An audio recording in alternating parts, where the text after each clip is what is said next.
comment ça se fait, ou comment répondre plutôt à ceux qui disent que le Coran est antisémite, que le Coran a une haine contre les juifs, etc. Allah al-Musta'an.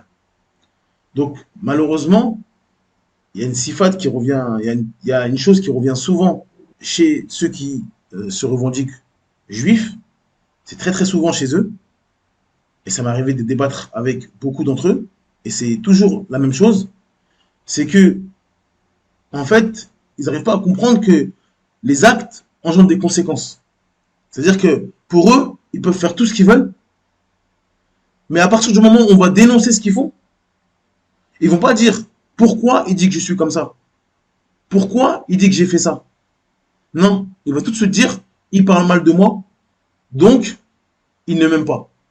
Et donc quand il ne m'aime pas, il est méchant.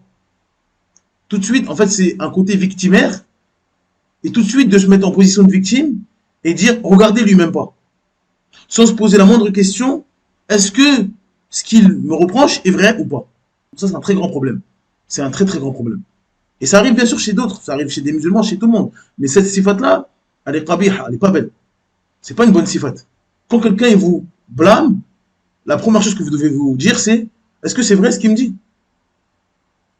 Donc moi, ça m'est arrivé de débattre avec des gens qui sont juifs, de confession juive, et la première chose qu'ils disent, c'est pourquoi le Coran dit des choses négatives sur les juifs. Ils disent ils ont fait ça, ils ont fait ça, ils ont fait ça.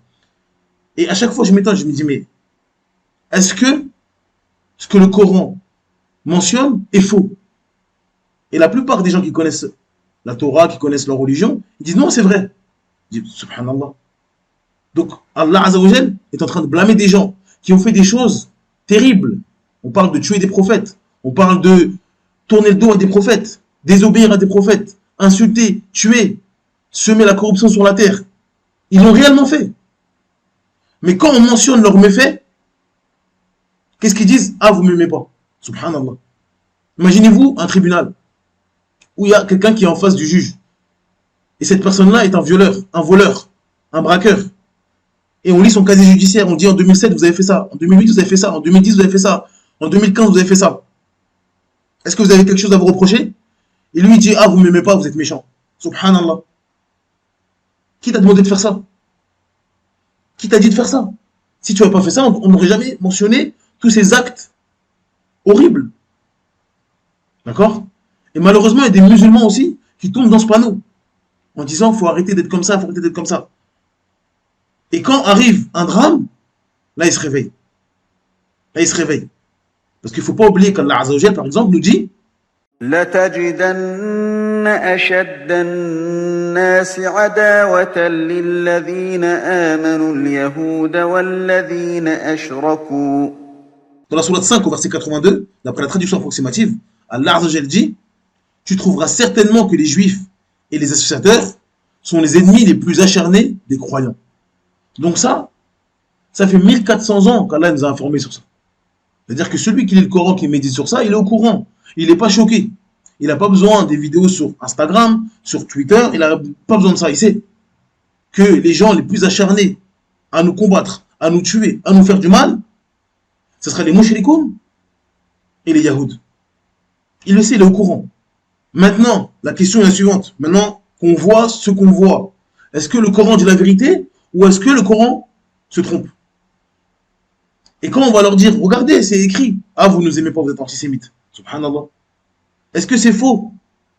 C'est ça qu'on veut savoir. Si c'est faux, vous dites non, c'est faux. Si vous dites non, on n'a pas fait le veau d'or, c'est pas vrai.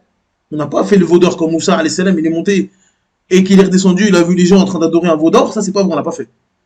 Non, c'est pas vrai. Nous, c'est pas marqué dans nos textes que si une personne vient et se réclame en tant que prophète et qui vient avec des miracles, mais qui ne valide pas la Torah, c'est-à-dire qu'il vient avec un nouveau livre, qu'Allah a choisi, bien sûr, il faut le tuer. Pourquoi vous avez voulu tuer Isa alayhi salam? Pourquoi vous avez voulu tuer le prophète Mohammed sallallahu alayhi wa sallam? C'est vrai ou c'est faux? C'est vos rabbins qui disent ça. Vous allez sur internet, vous tapez des rabbins aujourd'hui, à notre époque, qui vous ramènent les textes. Si un homme vient en tant que prophète, il dit je suis prophète, il vient avec des miracles, mais il vient avec autre chose que la Torah, il faut le tuer. Donc ils ont voulu tuer des prophètes. Donc la question est, est-ce que c'est vrai ou est-ce que c'est faux? C'est tout ce qu'on veut savoir. Si c'est vrai, pourquoi vous nous blâmez de dire la vérité? Pourquoi vous dites qu'on ne vous aime pas? C'est pas qu'on ne vous aime pas, c'est que vous faites des actes détestables. C'est-à-dire que moi, je n'ai pas envie de détester le violeur. Mais ces actes font que je déteste ce qu'ils font. C'est quand même normal. C'est quand même, c'est pas moi qui dois me remettre en question. C'est quand même celui qui fait des actes ignobles. Subhanallah. Donc, il n'y a rien d'antisémite. Non. L'islam blâme les actes vils. L'islam blâme le shirk, blâme le koufr. Peu importe de qui ça vient. Mais il s'avère que dans l'histoire, ceux qui ont fait le plus ces actes-là, c'est les Yahoud. Donc on mentionne, pourquoi on mentionne les enfants d'Israël, pourquoi on mentionne les Yahoud? Pourquoi? Parce que les savants disent que c'est le peuple qui ressemble le plus aux musulmans. Pourquoi? Parce que Allah Azzawajal a élevé les enfants d'Israël à leur époque. Il leur a donné des choses qu'il n'a pas données aux autres peuples. Des grands bienfaits. Ne serait-ce que par l'envoi de beaucoup de prophètes et messagers. Donc Allah il les a élevés sur les autres peuples à leur époque. Et regardez ce qu'ils ont fait. Donc Allah nous mentionne ça dans le Coran. Pourquoi? Pour nous dire, oh vous les musulmans, vous avez des bienfaits que les autres n'ont pas. Vous avez le prophète Mohammed sallallahu alayhi wa sallam, vous avez le Coran. Donc vous êtes élevés sur les autres communautés. Attention à ne pas faire comme ceux qui vous ont précédés.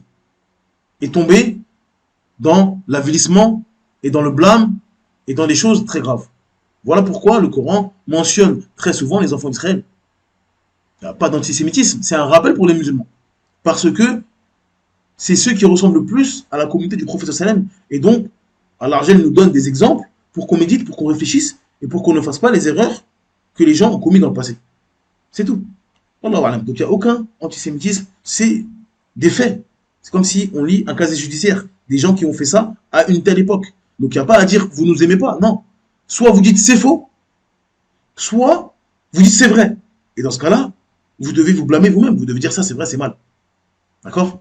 Aujourd'hui, si on lit l'histoire de la Deuxième Guerre mondiale et on dit l'Allemagne a fait ça, a fait ça, a fait ça, a tué tant de personnes, a tué tant de personnes, a tué des millions de gens, il n'y a pas un Allemand qui va venir en disant ah vous ne les aimez pas, vous n'êtes pas gentil, pourquoi vous êtes germanophobe? Non, c'est vrai, vous avez fait ça, bon. D'accord. Donc, soit vous arrêtez, soit vous continuez. Mais aujourd'hui, est-ce qu'ils arrêtent? Aujourd'hui, les Allemands ont arrêté de faire ce qu'ils faisaient. Donc c'est fini. C'était ceux d'avant et plus maintenant aujourd'hui. Mais aujourd'hui, est-ce qu'ils insultent les prophètes? Quand on leur dit parlez de nous d'Aïssa alayhi salam, c'est qui Aïssa pour vous? Ils vont dire des bonnes choses. Mariam, ils vont dire des bonnes choses. Le prophète Mohammed sallam, ils vont dire des bonnes choses. Donc ils ont toujours continué à faire ce qu'ils font. Donc forcément, le blâme qu'il y avait il y a 1400 ans, il est toujours sur eux. Parce qu'ils n'ont pas arrêté de faire ce qu'ils faisaient avant. Donc c'est ça la différence. Donc il n'y a pas d'antisémitisme. Il y a juste relater des faits, relater des choses graves qu'ils font et qu'ils sont en train de faire. Donc il n'y a rien d'étonnant. Wallah.